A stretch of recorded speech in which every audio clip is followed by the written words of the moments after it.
So here's the thing. You Okay. got to share this because this is great. Why don't you pull your presentation up Okay. and so everybody can see? And I'm gonna peep everybody to your outfit. Hello, everyone. I've been talking to Nikita, and I'm gonna tell you something. If Nikita could kind of stand a minute so she can show you what she's wearing, this is a beautiful little outfit that she wears Hello. oftentimes for her students, and you can buy them for young girls as well as adults. So she's gonna research the name of the company that she bought it from, and we'll provide a link on somewhere on the site so you can check it out because that is just darling. I want to Thank get some for my you. niece. That's so cute.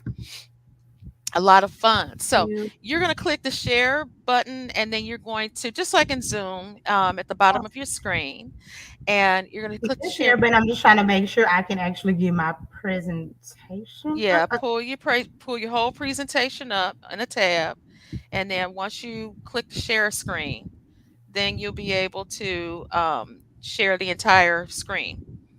Okay.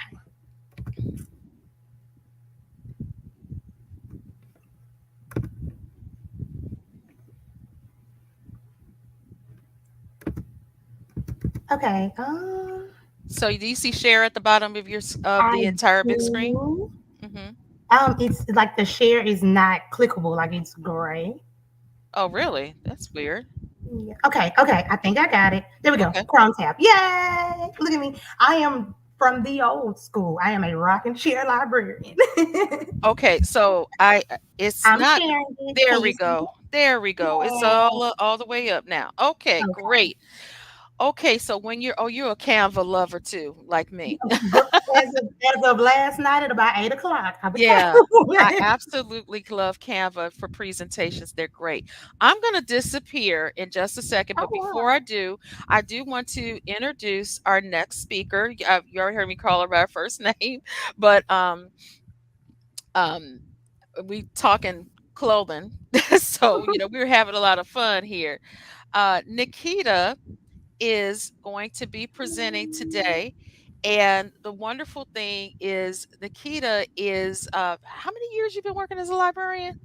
Oh wow. Almost 8. 8 years. Okay. So Tyler's been working as a librarian for 8 years. She's ready to get to really deliver a dynamic presentation for you today. So without further ado, I want to give you Nikita Tyler, and I will probably chime in less than 5 minutes before it's time for you to wrap up. So I'm going to disappear, but I'm here. Okay. Okay. All right. You can begin anytime.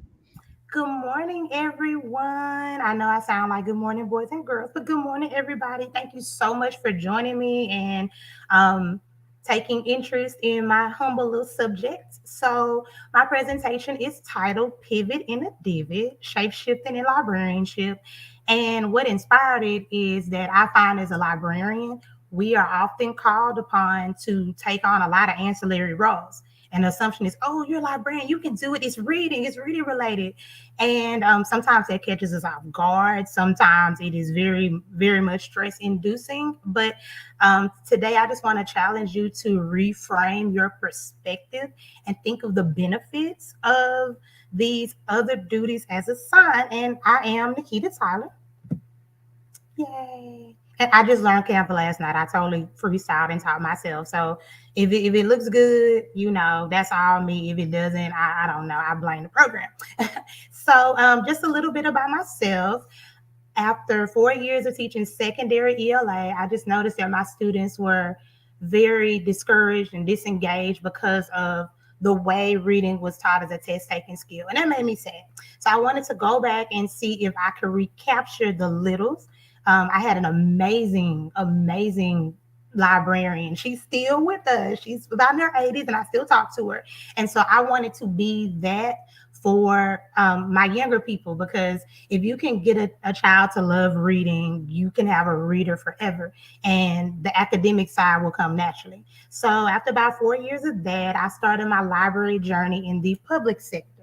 And it was a big jump because I went from high school to 2-year olds and play story time and baby time. But in the public library, I learned some invaluable skills about youth programming and crafting that I didn't even know I had. I had no idea I could work a paper plate the way I can work a paper plate. Um, so I've been an educator at all levels at this point, straight pre-K all the way to ninth grade. My specialties, I consider them special because they're kind of weird, are crafting, homemade manipulatives. You know, you can put a magnet or some Velcro behind anything and it's a manipulative. Games, music with movement. I don't sing, I sing badly, but I dance. And the kids like that. I rewrite um, popular pop culture songs like trap songs and make them kid friendly, of course. And also dramatic storytelling. I've jumped off several tables and chairs in my day. So that's a little bit about me. And yeah, I do dress like this all the time.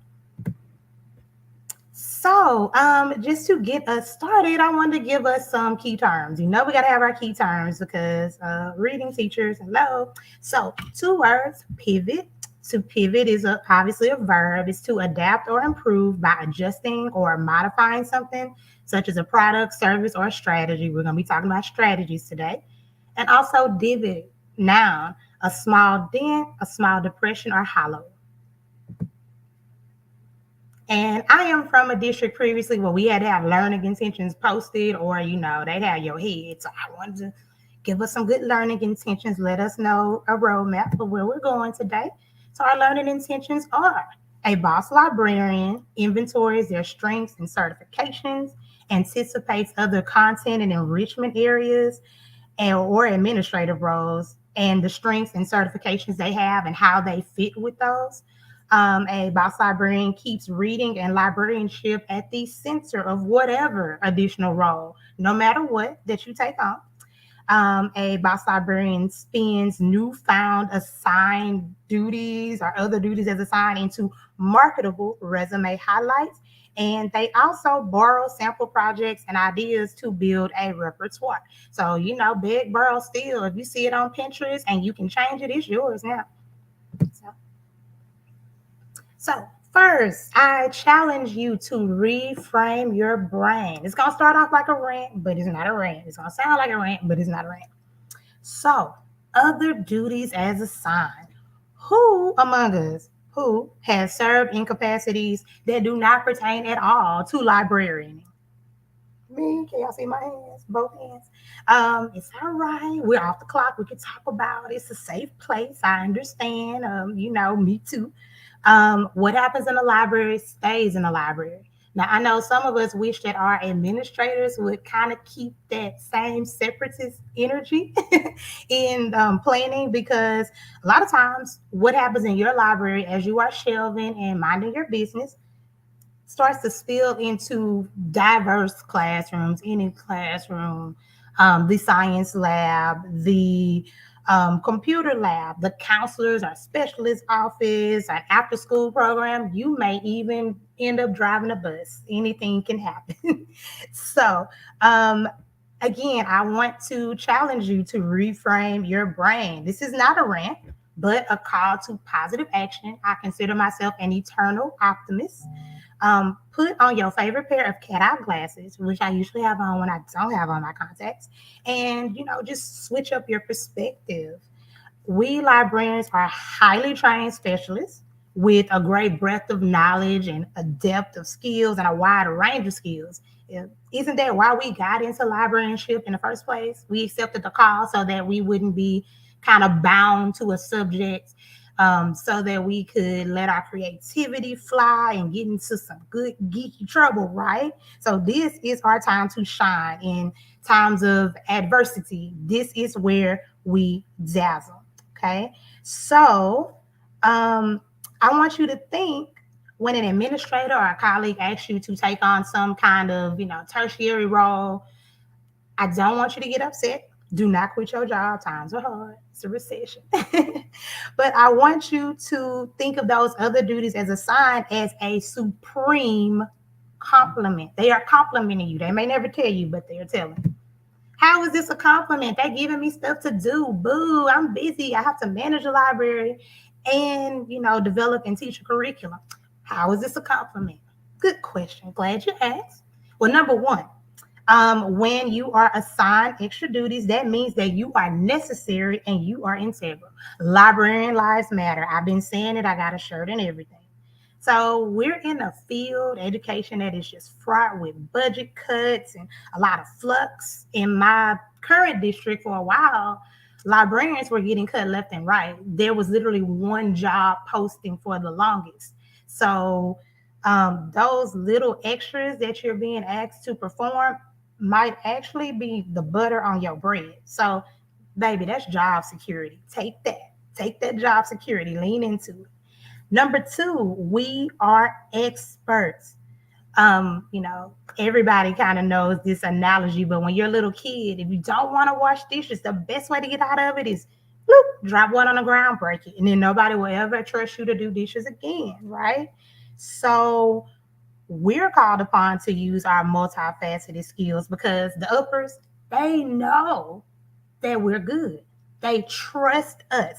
If they thought you were going to corrupt kids or kids were going to be left behind, they would not ask you. I promise they wouldn't. So the librarian always knows the answer, or they know we know how to find it. And that, my friends, that's a whole flex, okay? And number three, we are ninja unicorns. I said it. I love unicorns. I mean, clearly the dress. Let's be honest. Another teacher cannot just walk into a library and do what you do.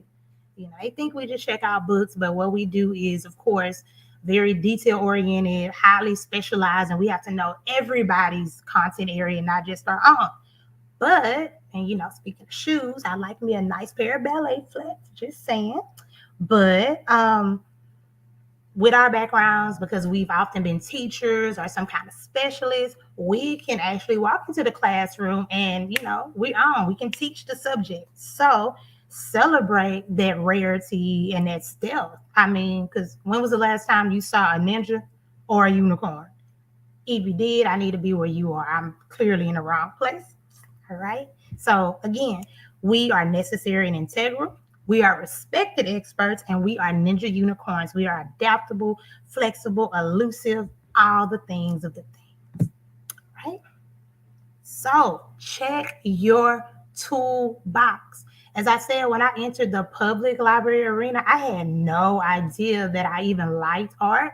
I knew I was a writer. I knew I could analyze and interpret text well, but man, I got into those shelves because they always have like some rinky-dink shelves in the back, and the youth librarians go to play, and we find stuff. I just started putting stuff together and found out I'm actually a pretty strong crafter. So check your toolbox and see what's in there. Stuff that may not even seem related to school in any form, right?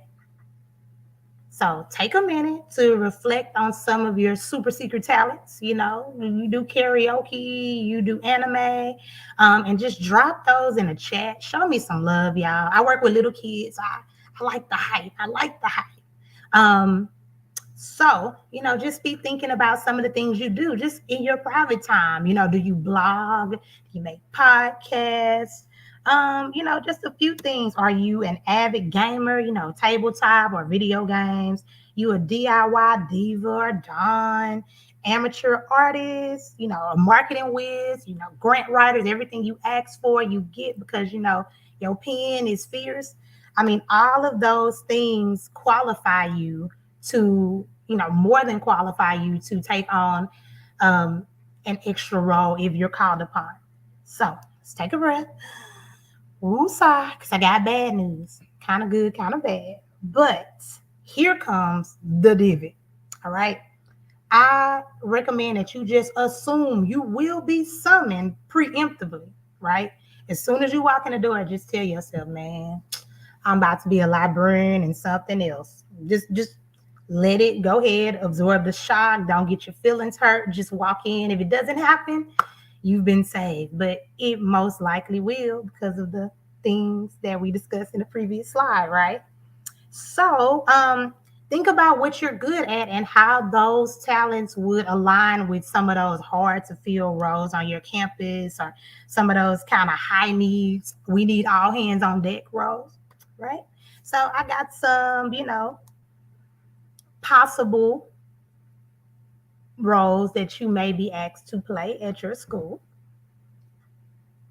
So now pivot. You may be asked to, head up the AV or daily announcements program. They tried to get me with that, but the council was already doing it first. And I was like, ooh, I do intervention, Heisman. No, thank you, friend. IT. People assume that if you're a librarian, you know how to fix things. That is not me. Again, I am from the old school. Okay. I got a book. I can read a book about it. I can make it really fun and interesting. I cannot program or fix a thing. Okay. I'm gonna call IT and cry like I always do. You will probably have to cover PLC, for which there will never be work provided. Forget what they told you. There will be no work. Okay, so bring your own work. You may be asked to be like a newspaper or a yearbook editor. Of course, proctor exams. If you certified, that's you. You gonna give a STAR test. Write grants, sponsor any variety of clubs. I have been a co-sponsor for an art club and a cooking club. Yeah, and an animal club. A science teacher totally wrote me into that I was catfished. You will probably be tapped to serve as some kind of reading interventionist, even if you haven't been trained. It happened to me. Proctor a social emotional learning group. So, you use books to make students aware of characters and emotions and help draw those parallels. And so you are a natural pick. Hey, you think you can just lead a group and, talk about kids and how they feel and just get them to put their feelings into words? That might be you. Or providing a calming space for students who need redirection. So let me translate that. um you need to go to the library. I don't care where you go, but you can't stay here. Go to the library, go see Miss Nikita, go read. I've had that happen where kids just come in like I got put out. So we're gonna call it a common space, right? So in my travels, I'm just gonna tell you about a few of the tertiary duties that I've been asked to perform. And when I tell you I was shocked and appalled for a little minute. Okay. So on my very first day of my new position, I was asked to meet with the STEM director. Like, as soon as I walked in, I'm like, hey, Nikita Tyler, I'm the new librarian. They're like, great, the STEM director's here to see you. So I'm like, for why? What, the STEM director? STEM? No, I'm the librarian. I'm the new librarian. And I was made aware that day after I signed my contract that I will be teaching librarian and STEM, because I said in my interview that I was comfortable integrating, not teaching, integrating, but they didn't hear that part, right? So let's talk about these divots. What were the challenges? What were the little, potholes in my plan of being a legendary librarian, right? So first, I had to learn how to operate a bunch of dots and bots and motorized Legos. Again, I am not technical at all. I had a gigapet in middle school, killed it. It died, never could keep it alive. I have a hard time connecting my internet. I mean, I'm just, I am a book nerd. So I would basically have to go home with the instruction manual and play with these things and hope they will work. Hope, they always went backwards or did something funky, but that's okay. Another problem is in my previous district, the STEM curriculum. Oh my gosh, STEM was new to elementary. It was like a pilot program. The curriculum was very amorphous, and then it had the nerve to be incomplete. So you wallow through the first 9 weeks, and then you look in the second 9 weeks folder, and there was nothing there. Nothing there. So sometimes the STEM director was, writing as they went because it was so new. So it's like, if you don't know and I don't know, we're in trouble. I had to attend double district meetings, which I'm like, I don't even like STEM. And I'm sitting here listening to these people talk about circuits and stuff I don't understand. And finally, I was losing time from teaching librarian lessons.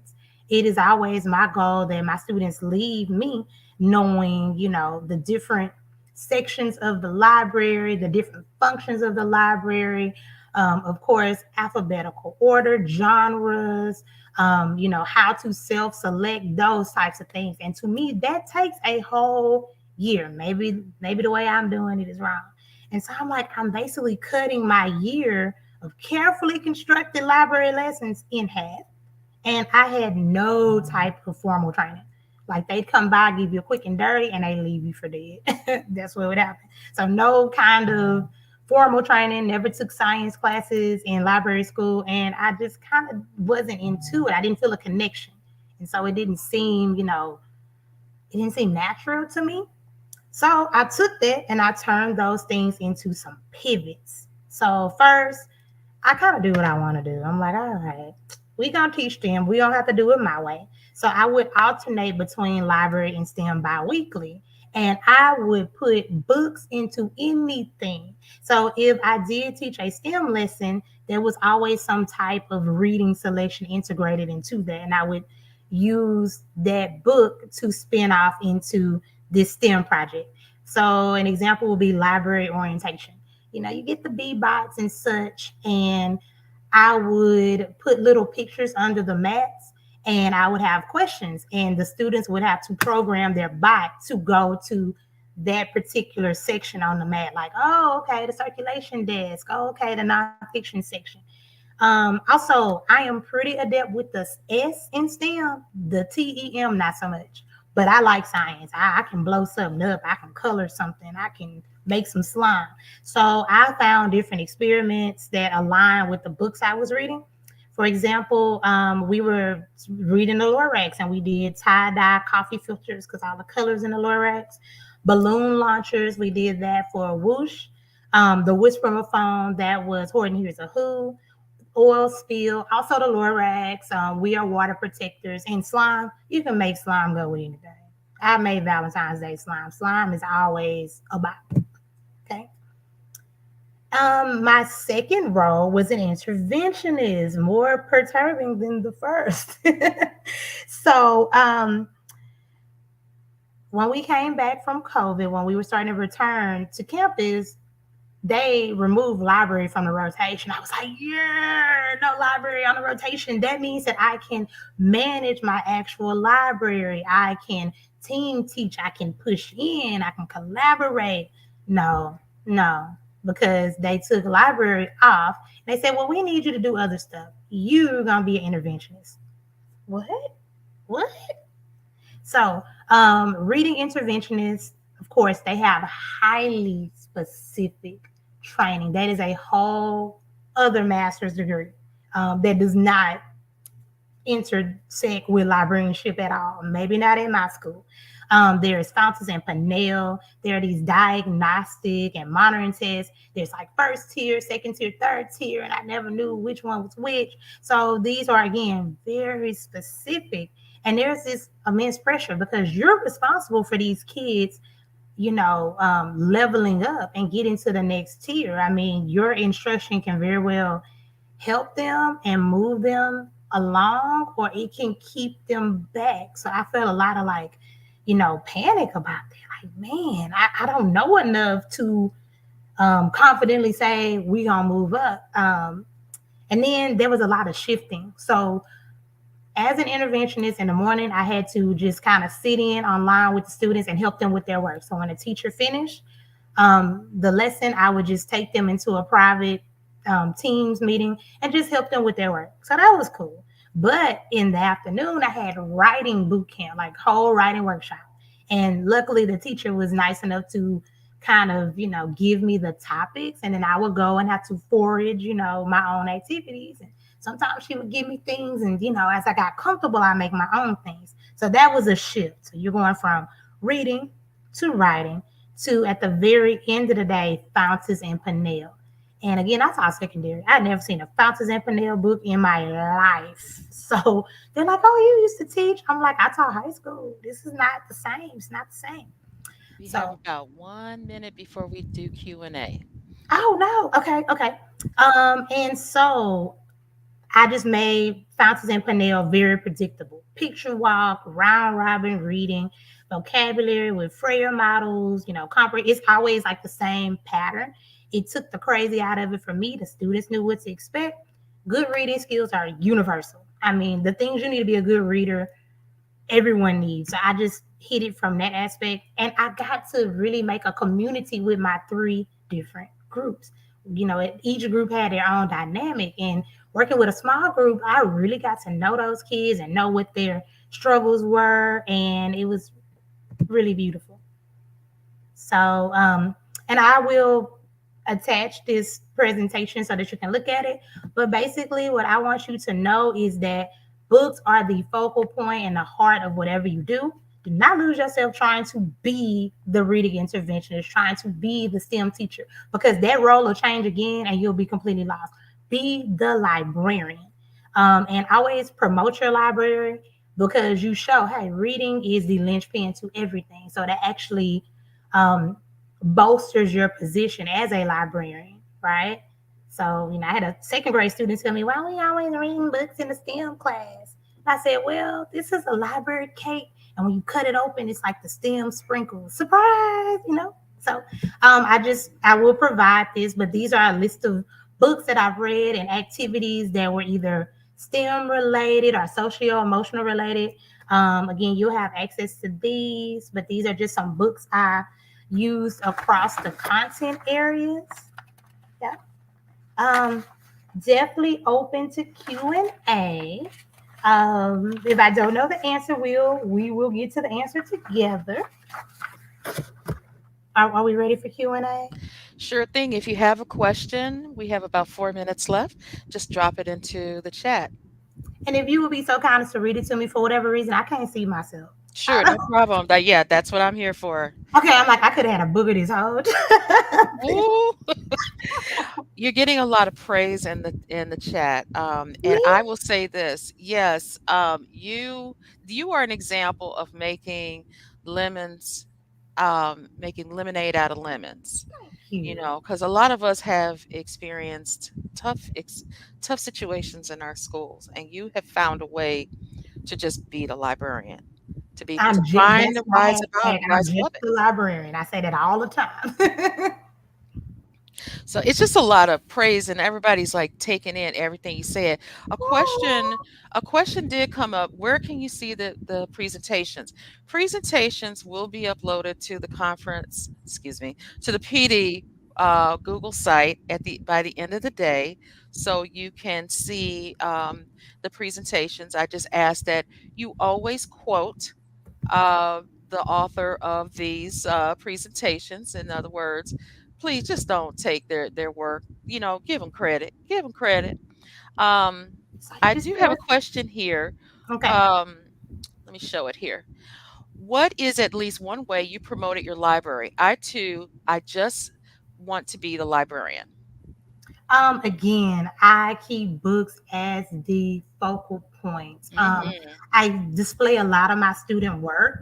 I think the cool thing about the way I manage my library is that you never know what you're gonna get. I've been asked, "Are you the art teacher? Because y'all do a lot of art," or "Oh, you must have been a science teacher before."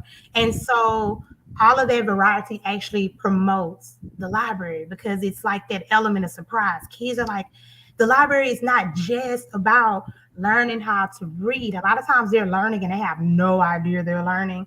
And I display work. I take a lot of pictures. I tweet about what I'm doing. I'm like the Jehovah's Witness. Like, hey, I go around to teachers and say, what are y'all doing in your classes? I like walk the walls and, decide what content they're working on. And I mimic that. And so they're like, you know what?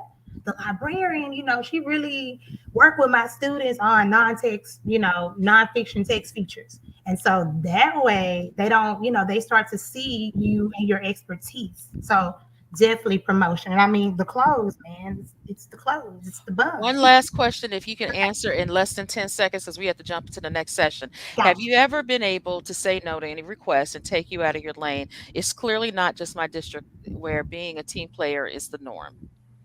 I have. I tried to say no to the STEM thing, and my principal asked me, "Well, What if you have to teach them next year? And I said, well, I would have to explore my options. But I was a trooper that first year. And I think because I was a trooper that next year, I did not teach them. They had a STEM teacher. And I probably didn't do so great at it, but dropping a dish. But yeah, no, I'm very assertive and I tell people, hey, this is what I'm able to do. I've actually taken my job description into a meeting and said, based on what, this extra role is, these are the qualifications that I have. So just letting people know this is what I can offer. These are my limitations. So yeah, Okay. it's a soft no. Okay, well, you see her Twitter account is rolling at the bottom of the screen. We've run out of time. We got to jump into the next session. Nikita, thank you very much. You've been an Thank inspiration to you. Oh, everyone I'm so here. honored. Can I see And the chat afterwards? Am I um, able to? yes, Am of I able course, to? you'll be able to see it. You will be able to see it. Okay. Thank All righty. y'all. Thank you Have a good again. day. And Bye. everybody have a good day if you have to leave. But we're about to jump into the next session. So let's go into our next session, and I'll see you there. Bye bye.